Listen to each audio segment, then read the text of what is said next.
okay? And the name is Russell L. Blaylock. And the website is by lloydwright.org. It's important because, first of all, you can find even in other websites, interferon is only given in very, very small dose because Mujik said, oh, my father only had 2 injections. Aside from the fact that when he talked to me, he said he had 3. But guess what? The maximum dose of interferon is 4. It's usually 1, and the maximum is 4. So 3 or even 2 is still enough to do damage. In this article about the harmful effect, it basically says that the patient will die of brain injury, widespread brain injury. Before they die, they go insane, they try to commit suicide, or they become a murderer, all sorts of different things. But basically, he is widespread brain damage. But apparently also had other organ damage. So interferon, I don't see how it's even allowed to exist. And that does tremendous damage to the patient, but it's okay. It's okay to take it because the MD said you should. And then when things backfire, oh, well, but you can always blame Lase Med Inc. Obviously, because they are not MDs, so. That's absolutely ridiculous. And by the way, about doing something for money, another patient of mine that had melanoma was told that his melanoma was totally out of control. They couldn't stop it. They said he should have interferon, okay? And they were going to put him in hospital and do a slow drip. 1 slow drip of interferon, but because they were going to keep him in the hospital to keep an eye on him. Do you know what the bill of that would have been to the insurance company? $90,000. This is so much for people doing it for money. That is a fact. Okay, I'm sure it was California prices, maybe in other states are a little less, but $90,000, let's not be ridiculous. Okay? And then I get attacked. That's just absolutely absurd. But as you said, as far as the privacy is concerned, they're the only one that are posting name. I'm not. I'm just answering the ridiculous attack that are full of lies. But I never mention any names. I guess we could include privacy. We could go back and include privacy in the Sanjay arguments then, because, like I said, they changes. Them arguments, they change as they go on, you know. Oh, yeah. So, convenient. I think your old boy, alien feller. Yeah. I think he put up some arguments. I think he put up some arguments again, though, on a couple of them blogs, because I was starting to get worried about him because he just kind of shut up, you know. But yeah. R. Simmons and some number. There you go again, a name with a number after it, you know. But see, the thing is that whenever. It's ridiculous because whenever he says something that are facts, just like when he posts something that are facts, okay, and the hyperlink she gave him, instead of saying anything, she gave him an hyperlink, find out about interferon. That's what she said.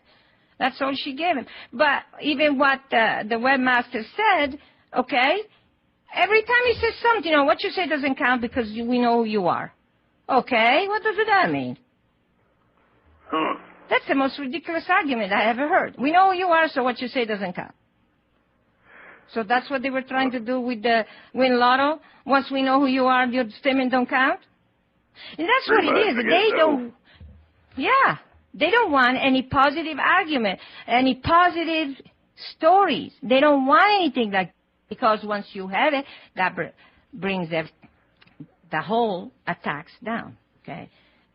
It just doesn't make any sense. And this expert, MD that are expert, look into the history of success of chemoradiation, please. Look into that.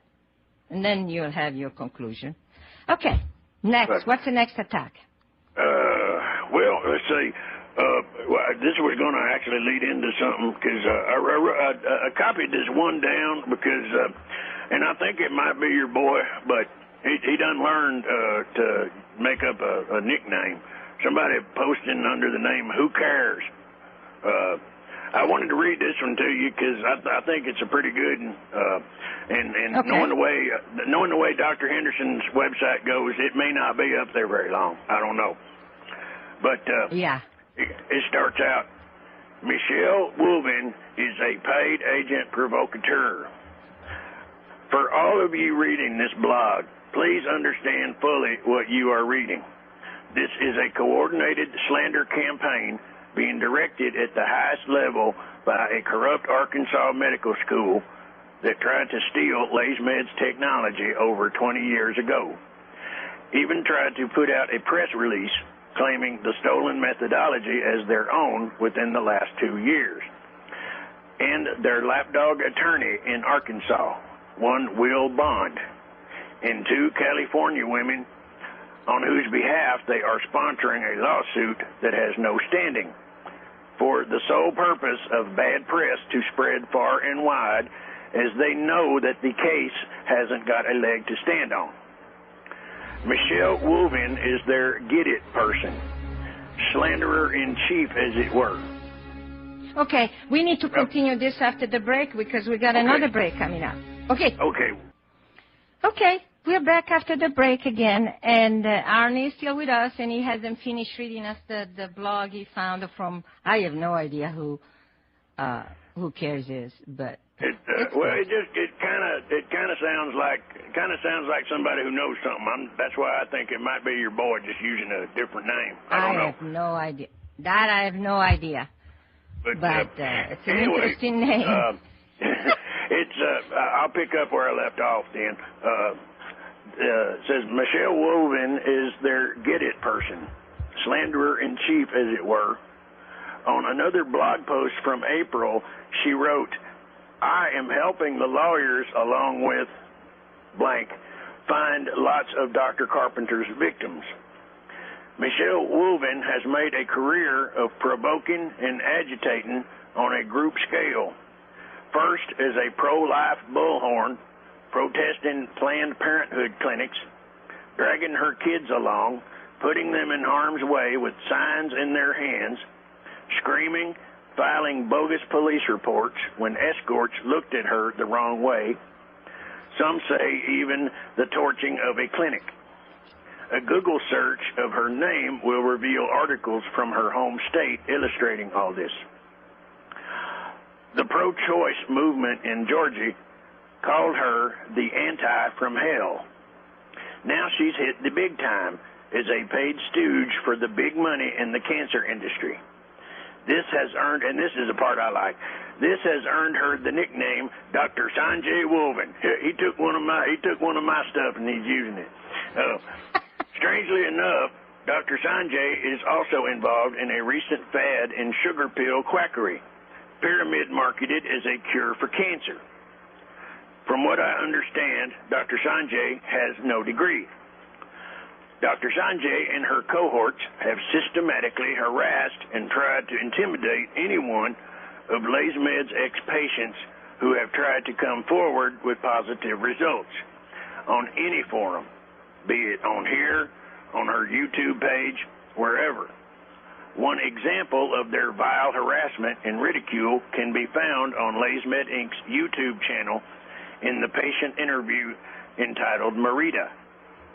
Another such ex-patient can be found on the Shut Down Lase Med Inc. channel on the page of her first video. This patient has posted on the comment board the harassing messages that she received as a result of having the gall to say anything positive about Lase Med. Now they are threatening her. We want to know your name. In the case of criminal investigation, we can get it, you know. Dr. Sanjay and her cohorts have stooped to subhuman levels of uncouthness as far as we are concerned. Then she has the gall to say, where are the success stories? The world is waiting. In any case, please understand the full implications of buying into Dr. Sanjay's propaganda, because that's exactly what it is, propaganda.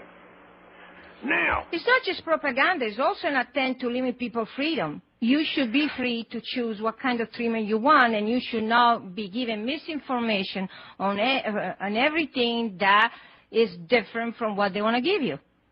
Well, now see, now that I just read this, I didn't plan on doing this, but I just went back to the page, and Sanjay's already put up a rebuttal. You want to hear it? I know you do. Yeah. Okay. Yeah.